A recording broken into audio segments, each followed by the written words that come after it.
Hello, everybody. It's Cody at Cody's Reading Time. I'm back again with another story out of the Green Fairy book by Andrew Lang. And this one is called Prince Featherhead and the Princess Celandine. I hope you enjoy it. And if you do enjoy my narrations, please subscribe. I upload new stories every single day, and there will always be new stories to listen to. All right, let's get started on Prince Featherhead and the Princess Celandine. Here we go. Once upon a time there lived a king and queen who were the best creatures in the world, and so kind-hearted that they could not bear to see their subjects want for anything. The consequence was that they gradually gave away all their treasures till they positively had nothing left to live upon, and this coming to the ears of their neighbor, King Bruin, he promptly raised a large army and marched into their country. The poor king, having no means of defending his kingdom, was forced to disguise himself with a false beard, and carrying his only son, the little Prince Featherhead, in his arms, and accompanied only by the queen, to make the best of his way into the wild country. They were lucky enough to escape the soldiers of King Bruin, and at last, after unheard of fatigues and adventures, they found themselves in a charming green valley, through which flowed a stream clear as crystal and overshadowed by beautiful trees. As they looked round with the delight, a voice suddenly said, "Fish and see what you will catch."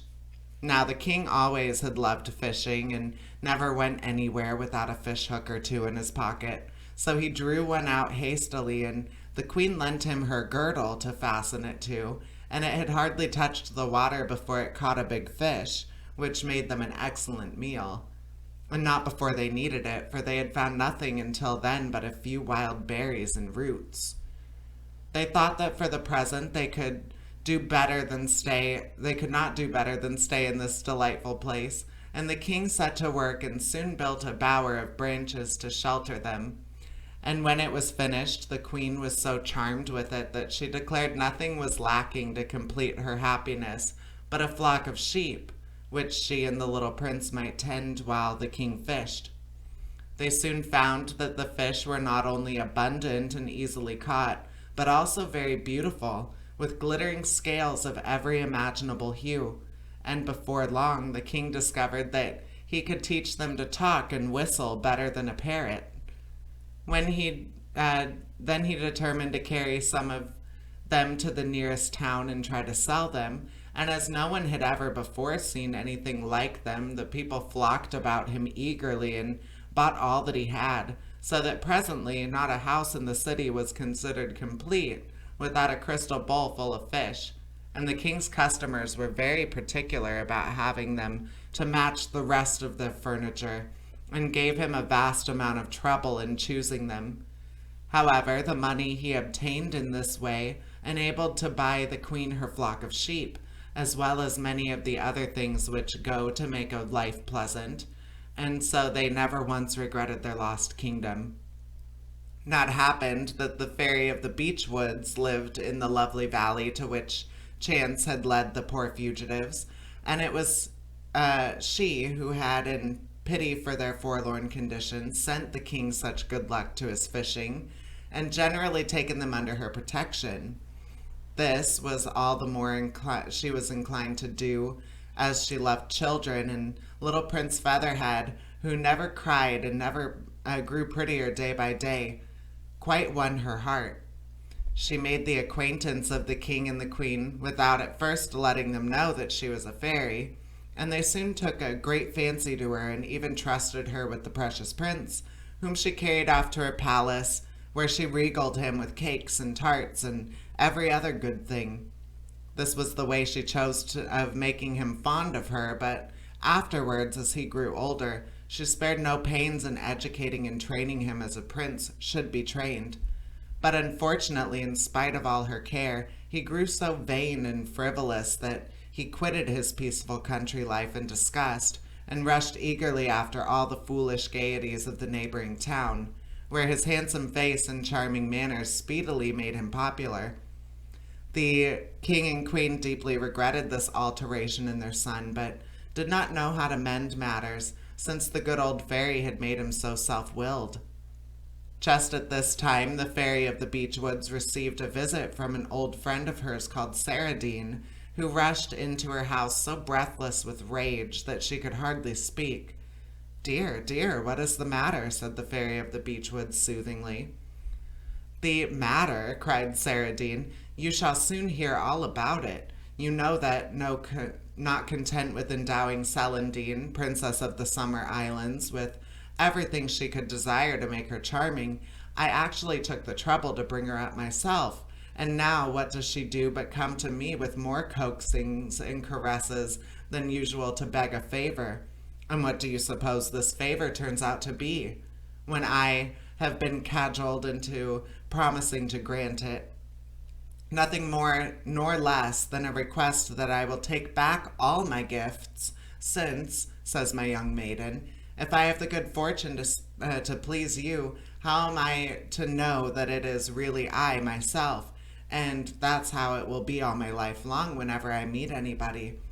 You see what a weariness my life will be to me under these circumstances, and yet I assure you I am not ungrateful to you for all your kindness." "I did all I could," continued Celandine, "to make her think better of it, but in vain. So after going through the usual ceremony for taking back my gifts, I am come to you for a little peace and quietness. But after all, I have not taken anything of consequence from this provoking Celandine. Nature has already made her so pretty and given her such a ready wit of her own that she will do perfectly well without me. However, I thought she deserved a little lesson, so to begin with I have whisked her away off into the desert and there left her." "What? All alone and without any means of existence?" cried the kind-hearted old fairy. "You had better hand her over to me. I don't think so very badly of her after all. I'll just cure her vanity by making her love somebody better than herself. Really, when I come to consider it, I declare the little minx has shown more spirit and originality in the matter than one expects of a princess."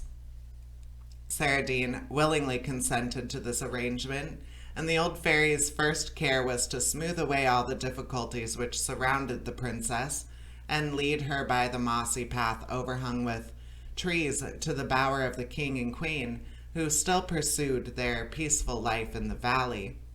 They were immensely surprised at her appearance, but her charming face and the deplorably ragged condition to which the thorns and briars had reduced her once elegant attire speedily won their compassion.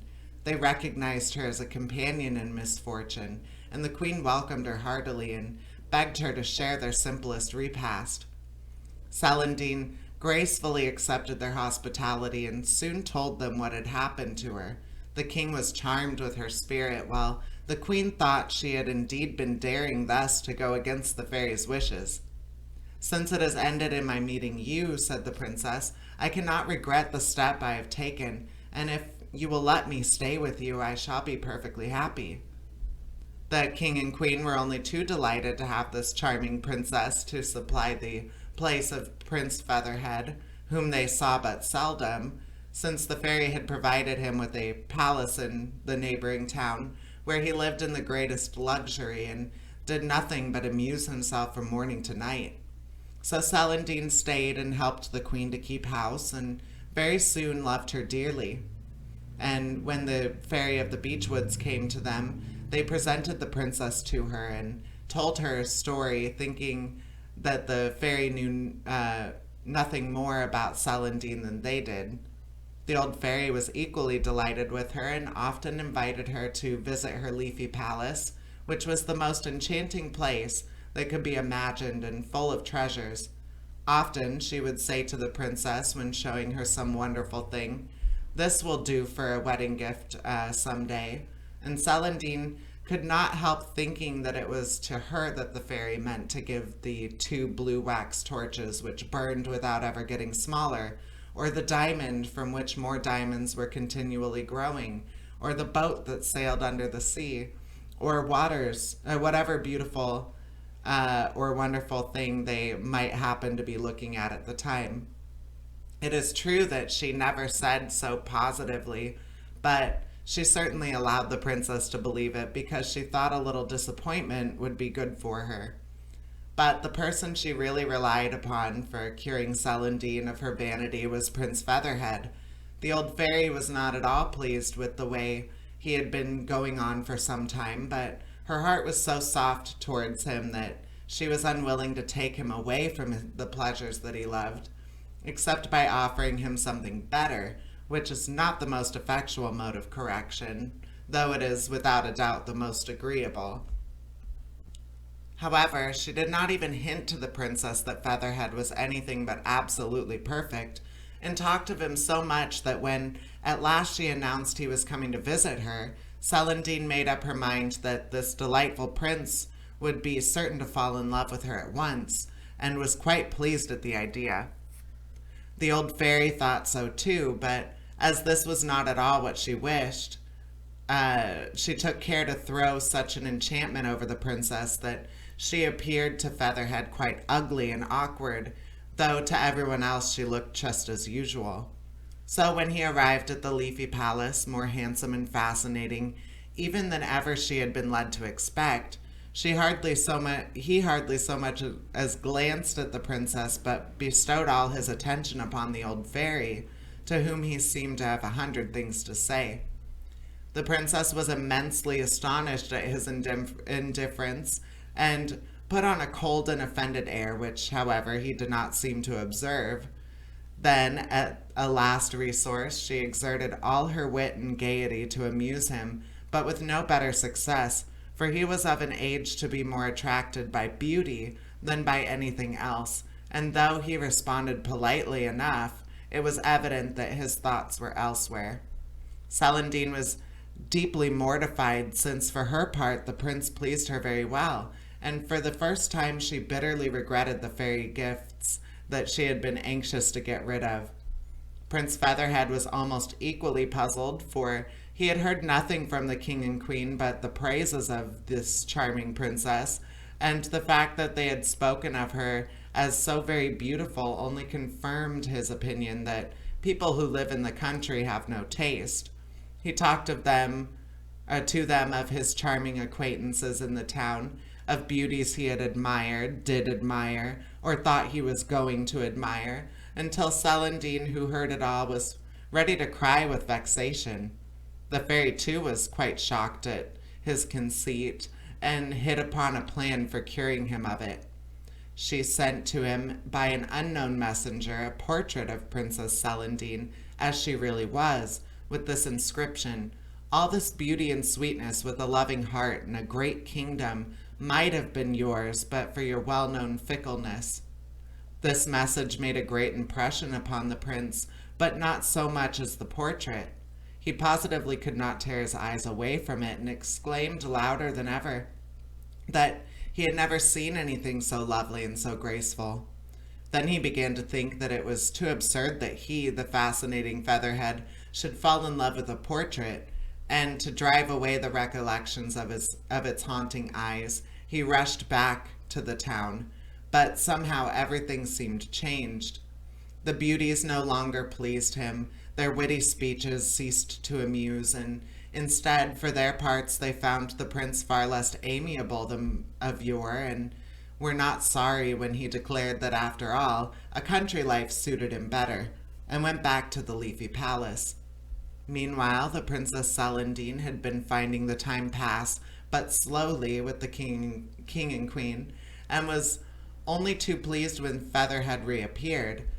She at once noticed the change in him, and was deeply curious to find the reason of it. Far from avoiding her, he now sought her company, and seemed to take pleasure in talking to her.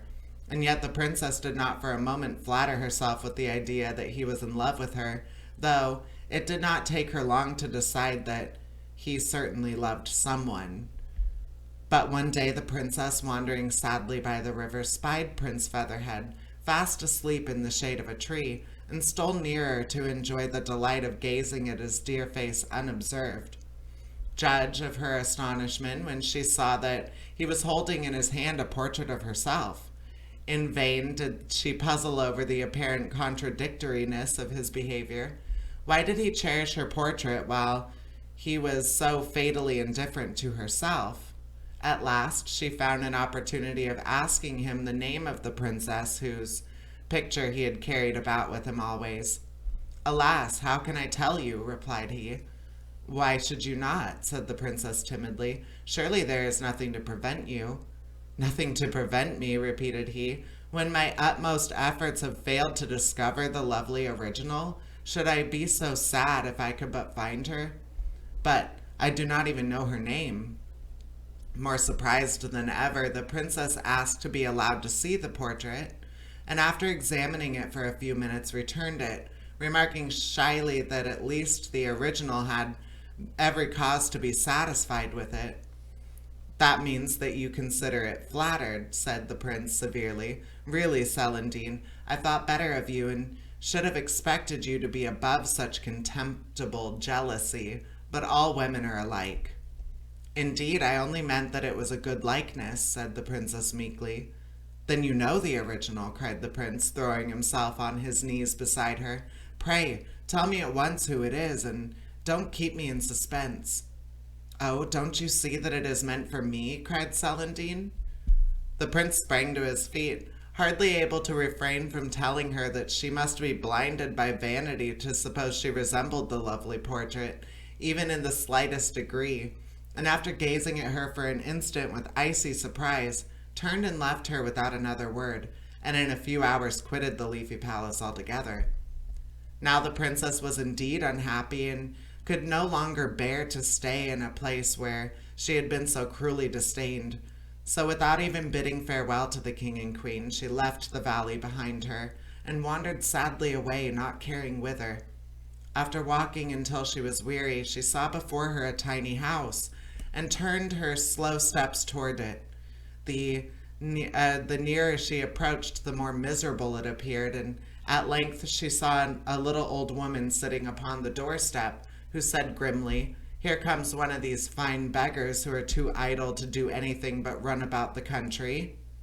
"Alas, madam," said Celandine with tears in her pretty eyes, "a sad fate forces me to ask you for shelter." "Didn't I tell you what it would be?" growled the old hag. "From shelter we proceed to demand supper, and from supper money to take us on our way. Upon my word, if I could be sure of finding someone every day whose head was as soft as his heart, I wouldn't wish for a more agreeable life myself. But I have worked hard to build my house and secure a morsel to eat, and I suppose you think that I am to give away everything to the first passerby who chooses to ask for it. Not at all. I wager that a fine lady like you has more money than I have. I must search her and see if it is not so," she added, hobbling toward Celandine with the aid of her stick. "Alas, madam," replied the princess, "I only wish I had. I would give it to you with all the pleasure in life." "But you are very smartly dressed for the kind of life you lead," continued the old woman. "What?" cried the princess. "Do you think that I come to beg of you?" "I don't know about that," answered she, "but at any rate, you don't seem to have come to bring me anything. But what is it that you want? Shelter? Well, that does not cost much, but after that comes supper, and that I can't hear of. Oh dear, no. Why, at your age, one is always ready to eat, and now you have been walking, and I suppose you are ravenous." "Indeed, no, madam," answered the poor princess. "I am too sad to be hungry." "Oh, well, if you will promise to go on being sad, you may stay for the night," said the old woman mockingly. Thereupon she made the princess sit down beside her and began fingering her silken robe, while she muttered, "Lace on top, lace underneath. This must have cost you a pretty penny. It would have been better to save enough to feed yourself and not come begging to those who want all they have for themselves. Pray, what may you have paid for these fine clothes?" "Alas, madam," answered the princess, "I did not buy them, and I know nothing about money." "What do you know, if I may ask?" said the old dame. "Not much, but indeed I am very unhappy," cried Celandine, bursting into tears, "and if my services are of any good to you—" "Services?" interrupted the hag crossly. "One has to pay for services, and I am not above doing my own work." Madam, I will serve you for nothing, said the poor princess, whose spirits were sinking lower and lower. I will do anything you please. All I wish is to live quietly in this lonely spot. Oh, I know you are only trying to take me in, answered she, and if I do let you serve me, is it fitting that you should be so much better dressed than I am? If I keep you, will you give me your clothes and wear some that I will provide you with? It is true that I am getting old and may want someone to take care of me some day. Oh, for pity's sake, do what you please with my clothes, cried poor Celandine miserably. And the old woman hobbled off with great alacrity and fetched a little bundle containing a wretched dress, such as the princess had never seen before, and nimbly skipped around, helping her to put it on instead of her own rich robe, with many exclamations of, "Saints, what a magnificent lining, and the width of it! It will make me 4 dresses at least. Why, child, I wonder you could walk around under such a weight, and certainly in my house you would never have had room to turn around." So saying, she folded up the robe and put it by great care, while she remarked to Celandine, "That dress of mine certainly suits you to a marvel. Be sure you take great care of it." When supper time came, she went into the house, declining all the princess's offers of assistance, and shortly afterwards brought out a very small dish, saying, "Now let us sup." Whereupon she handed Celandine a small black piece of bread and uncovered the dish, which contained 2 dried plums. "We will have one between us," continued the old dame, "and as you are the visitor, you shall have the half which contains the stone. But be careful that you don't swallow it, for I keep them against the winter, and you have no idea what a good fire they make.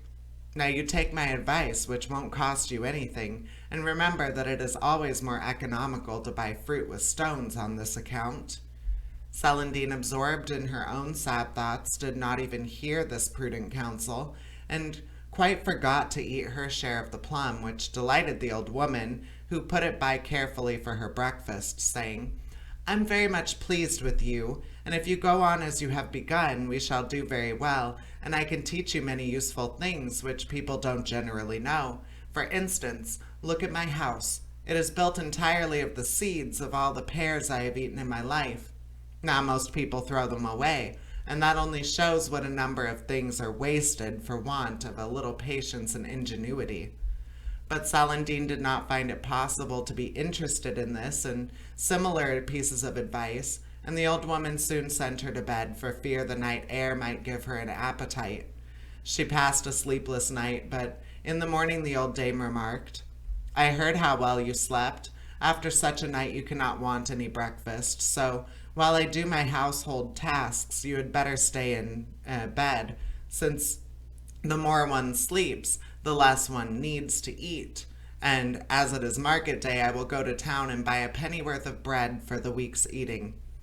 And so she chattered on, but poor Celandine did not hear or heed her. She wanted out into the desolate country to think over her sad fate. However, the good fairy of the beech woods did not want her to be starved, so she sent her an unlooked-for relief in the shape of a beautiful white cow, which followed her back to the tiny house. Then when the old woman saw it, her joy knew no bounds. "Now we can have milk and cheese and butter," cried she. "Ah, how good milk is! What a pity it is so ruinously expensive." So they made a little shelter of branches for the beautiful creature, which was quite gentle, and followed Celandine about like a dog when she took it out every day to graze it. On one morning, as she went by a little brook, thinking sadly, she suddenly saw a young stranger approaching, and got up quickly, intending to avoid him. But Prince Featherhead, for it was he, perceiving her at the same moment, rushed towards her with every demonstration of joy, for he had recognized her not as the Celandine whom he had slighted, but as the lovely princess whom he had sought vainly for so long. The fact was that the fairy of the beech woods, thinking she had punished Celandine enough, had withdrawn the enchantment from her and transferred it to Featherhead, thereby in an instant depriving him of the good looks which had done so much towards making him the fickle creature that he was. Throwing himself down at the princess's feet, he implored her to stay and at least speak to him, and she at last consented, but only because he seemed to wish it so very much. After that he came every day in the hope of meeting her again, and often expressed his delight at being with her. But one day when he had been begging Celandine to love him, she confided to him that it was quite impossible, since her heart was already entirely occupied by another. "I have," said she, "the unhappiness of loving a prince who is fickle, frivolous, proud, incapable of caring for anyone but himself, who has been spoiled by flattery, and, to crown all, who does not love me." "But," cried Prince Featherhead, "surely you cannot care for so contemptible and worthless a creature as that." "Alas, but I do care," answered the princess, weeping. "But where can his eyes be," said the prince, "that your beauty makes no impression upon him? As for me, since I have possessed your portrait, I have wandered over the whole world to find you, and now we have met, I see that you are 10 times lovelier than I could have imagined, and I would give all I own to win your love." "My portrait?" cried Celandine with sudden interest. "Is it possible that Prince Featherhead can have parted with it?" "He would part with his life sooner, lovely princess," answered he. "I can assure you of that, for I am Prince Featherhead." At the same moment, the fairy of the beechwoods took away the enchantment, and the happy princess recognized her lover, now truly hers, for the trials they had both undergone had so changed and improved them that they were capable of a real love for each other. You may imagine how perfectly happy they were, and how much they had to hear and tell. But at length it was time to go back to the little house, and as they went along, Celandine remembered for the first time what a ragged old dress she was wearing, and what an odd appearance she must present. But the prince declared that it became her vastly, and that he thought it most picturesque. When they reached the house, the old woman received them very crossly. "I declare," said she, that is perfectly true. Wherever there is a girl, you may be sure there is a young man that will appear before long.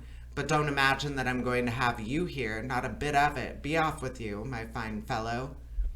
Prince Featherhead was inclined to be angry at this uncivil reception, but he was really too happy to care much, so he only demanded on Celandine's behalf that the old dame should give her back her own attire, that she might go away suitably dressed. This request roused her to fury, since she had counted upon the princess's fine robes to clothe her for the rest of her life, so that it was some time before the prince could make himself heard to explain that he was willing to pay for them.